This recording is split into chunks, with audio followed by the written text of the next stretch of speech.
And welcome to our first big story this morning. Now, the Lagos State Police Command early last week arrested popular musician Habeeb Okikiola, popularly known as Portable. Now, we learned that the controversial singer was arrested on Tuesday following his alleged refusal to pay the debt he incurred when he purchased the G-Wagon from a car dealer in the state. According to reports, Portable had only paid 13 million naira after purchasing the vehicle, which was worth 27 million naira. He was said to have refused to pay the 14 million naira in balance. The car dealer reportedly took the matters to the police, leading to the dramatic arrest of the singer that saw him try to evade arrest in a video that went absolutely viral. The Lagos State Police Public Relations Officer Benjamin Hundeyin, however, confirmed he was arrested later that day. Now, the musician regained his freedom after meeting the bail conditions set for his release following his arrest by the Nigeria police on Tuesday. It was interesting to see Nigerians react to the viral video, which brought focus to the debt recovery system prevalent here in Nigeria, where creditors resort to involving the police to recover debts from individuals. Now, one response on X caught our attention. It was from this by the Tech Esquire, and it read, quote, "The police is not a debt recovery agency and has no business to dabble into contractual disputes between parties arising from purely civil transactions," end quote. And now to discuss this, we have with us in the studio the Tech Esquire himself, and that's Emmanuel Onele. He's a lawyer and he joins us live in the studio. A very good morning to you. Good morning to you and welcome. Good morning. Thank you so much for joining us. Thank you. The arrest of Portable has brought to light the involvement of police in debt recovery. What is your opinion on the role of the police in such civil matters? Let's start with that. Okay, so the thing is, the police is a law enforcement agent. Ordinarily, we would ordinarily understand that they are there to enforce laws. But the thing is, even their law, the law that creates them, prescribes under Section 32 that they can't even dabble into civil issues. Now, the issue of Portable came up from a pure contractual dispute. He had reneged in paying some fees, and then they had to come pick him up. The thing is, the Supreme Court had over time stated in several cases that no, the police can't, it's not a debt recovery agency, it's a law enforcement agent. They don't dabble into pure civil issues like that. They don't go into issues to recover. There is a procedure in several High Court civil procedure rules that provide for how debt can be recovered. And you go to court, you file the necessary process, and then you recover your debt, not use police to waylay the person. Even Nigeria owes debt. Are we going to say we are going to call in? We can't say we are going to call on the UN or the Interpol to come and arrest the government. We can't do that. So now, I just wanted to point out that we did reach out to Portable's management, and they said that at the moment they weren't taking interviews. We also thought perhaps maybe it's because we don't have fences for them to jump over. But then again, just wanted to put that out there. However, if you didn't stress it, they would have gone by. I wanted to ask, now, if you say the police is not a debt recovery agency, what alternatives do Nigerians have? Because we have this culture, first to go to police and be, what's that? Nine win, exactly. So how do we debase that culture?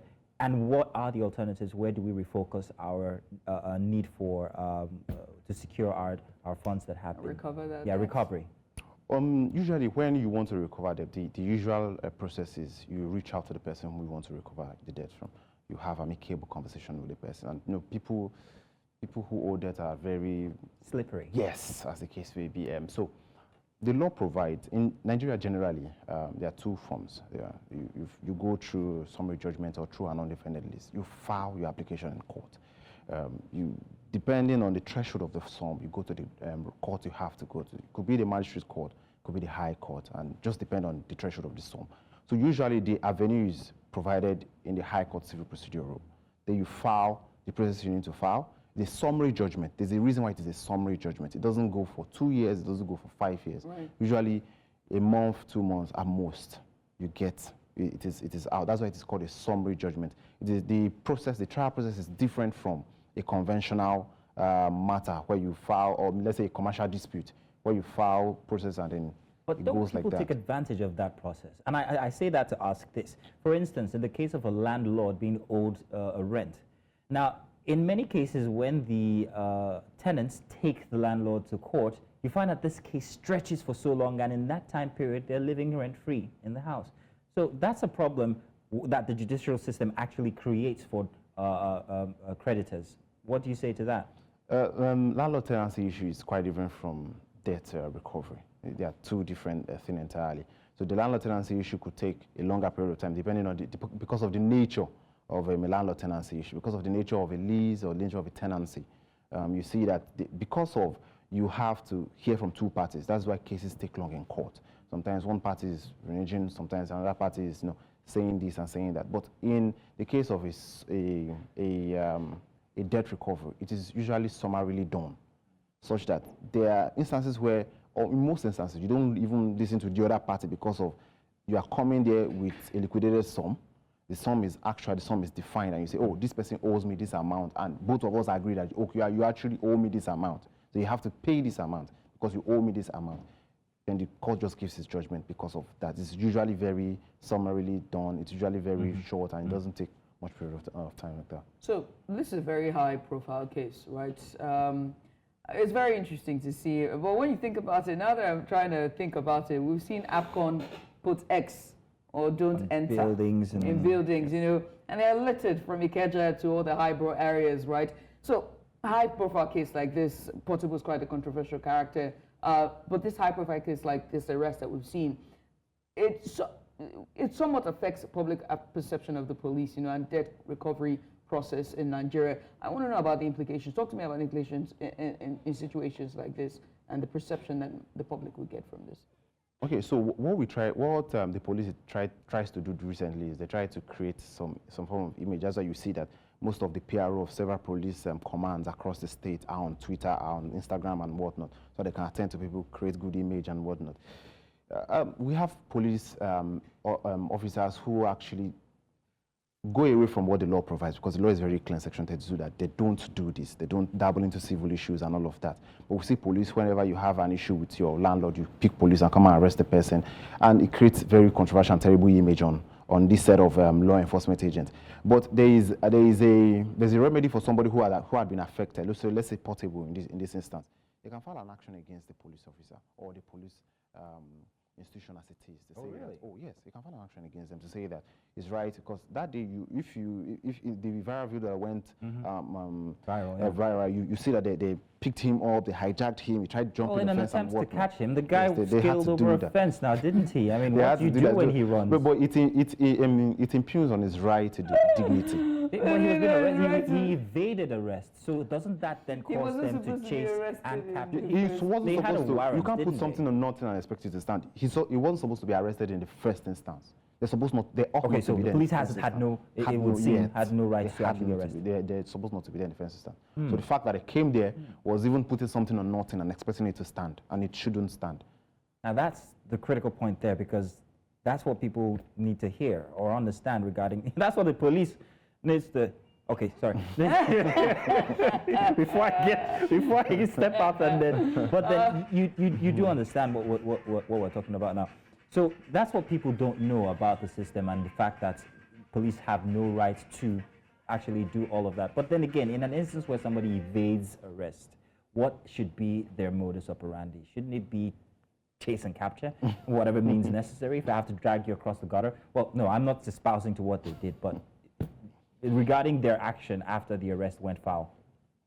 So the thing is, you shouldn't evade arrest irrespective. Sometimes, most times, I think the police is becoming more civil these days. They get to invite you to their station, and then they get to have civil conversation with you.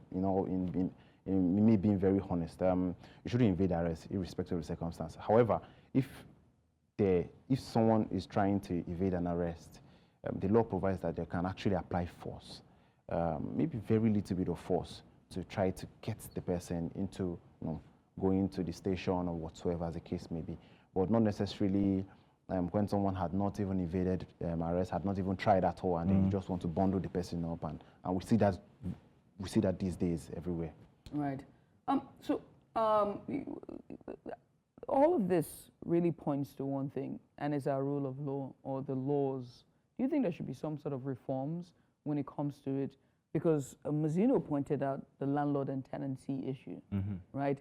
Landlords would take tenants to court or take them to the police you know, and then the court actually will say, oh, they say have enough time. It turns out that the law in some ways has a lot of leniency for tenancy and landlord laws. There's some sort of leniency to it, right? So should there be reforms in a way where, you know, the police can now get involved, you know, they can now be able to get their monies back or get the loans back? Should there be reforms?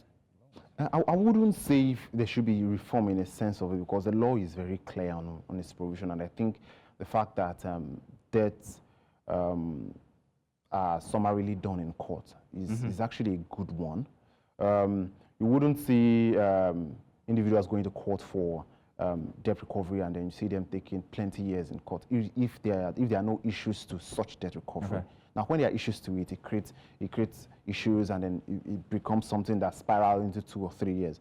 But the law is very clear. Okay, it is summarily done. Emmanuel, what about the loan sharks?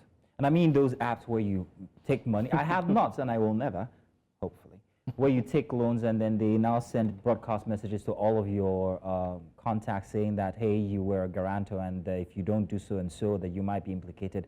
What about that? Do I, who's just a passive person in this whole thing, go to the police and say, look what these loan sharks are doing? Because it's not about recovery now, it's about my reputation. What about that? Okay, so you are very correct. There have been recent incidents, even including network providers that just send messages, SMS differently into your phones without even you asking. Just send you a day you meet 20 SMS from one network provider or another. The privacy of such person is being infringed. The reputation of such person is being dealt with. Usually the court provides. There are several people who had gone to court actually against loan sharks, and they had won matters. I was having a conversation with a friend, and then he had told me that he told me that he had an incident with these people, and then what they are thinking, their thought behind it is, this is me digressing a little bit. Their thought behind it is, they get to bully you, as the case may be, about 10, 15 people, and then maybe one person take them to court. And maybe one person take them to court. What the court orders is usually not as much as how much they will recover from the 15 people that they had bullied. So maybe about 8 or 9 pays their money in the real sense of it. Maybe one person just gets an order from the court and usually slapping the wrist and whatnot and whatnot. And that's what he told me was the reasoning behind what they do. But it is a breach on their privacy.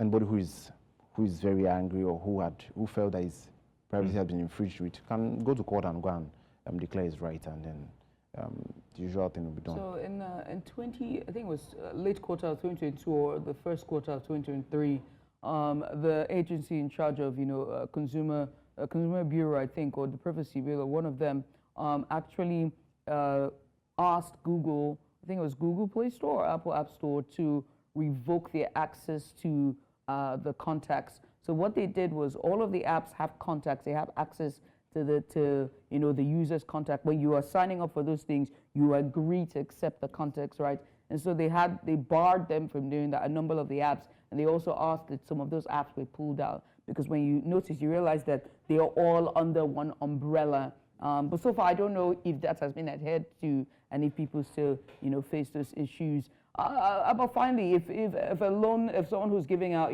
credit is watching, and they're thinking of going to the police, then now they're looking at difficulty that the police may not actually be, it's unlawful to actually drag the police into the matter. How then can they recover their loans? How then can they go about it the rightful and legal way? Well, the law is very clear. Timely, there we go. The law is actually very clear on the provision on how to recover loan. Small claims, magistrate courts or high courts. The law is very clear. It's very easy. You file what you have to file, and you have to do what you have to do. What come into fore is the FCCPC. That's what she was trying to point out, that the FCCPC is the agency in charge of all of these things. They have actually done a lot of work, in ensuring that digital money lenders, we call them DMLs, ensure that they don't infringe into people's privacy and do all of these bits and seats. And there are times where they even got an injunction, I think, restraining them from uploading some apps on Google Play Store and whatnot. And then we can see all of these things going on. So essentially, what loan apps get to do is that they get to apply to court, or many of them are actually, they get to apply to court in the real sense of it. Small claims court, magistrate court, depending. I've had a few a few of my friends done a few too. Okay. They get to apply to Canada, they get to recover the debt. But I think what happens is the loan that they give is usually very small, so that it results into bullying. So when the loan is, let's say 20,000, let's say 50K, it results into bullying, because when you want to file that and go ahead with the legal process, you get to spend more in that regard. So you're better off just paying it. So they do all of that. Yeah, I get That is the thing. Mr. Onele, thank you very thank you much, so man. much. It's good to have your professional insight into the matter here. Unlike some people that are running away. Yeah, don't run from the police. Don't from the scale press, fences. police.